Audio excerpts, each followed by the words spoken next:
J'aimerais te dire que quelle que soit la situation que tu rencontres, quel que soit le péché que tu as pu commettre, il n'y a en effet rien que le Seigneur ne peut pardonner. Et Dieu a voulu tellement nous exprimer cette chose pour nous donner beaucoup d'espoir et donner de l'espoir à ceux qui ont péché, à ceux qui ont fait toutes sortes de choses horribles, en parlant d'un homme qui s'appelle Akab. On trouve son histoire dans le livre de Rois. Dieu dit, il n'y a eu personne qui se soit vendu comme Akab pour faire ce qui est mal aux yeux de l'Éternel, et Jézabel, sa femme, l'y poussait. Il est écrit, il a agi de la manière la plus abominable en allant après les idoles, comme le faisaient les Amoréens, que l'Éternel chassa devant les enfants d'Israël. Après avoir entendu les paroles d'Élie, puisque le prophète Élie va aller vers Akab pour lui donner une série de malédictions et de jugements à cause de ses péchés, Akab, regardez ce que va faire cet homme.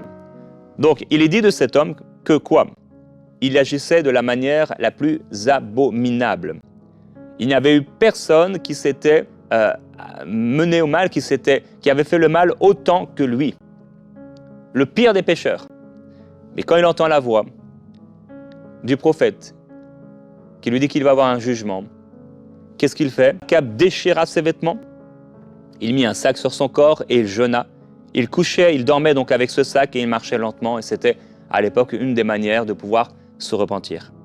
Et la parole de l'Éternel fut adressée à Élie en ces mots: as-tu vu comment Akab s'est humilié devant moi?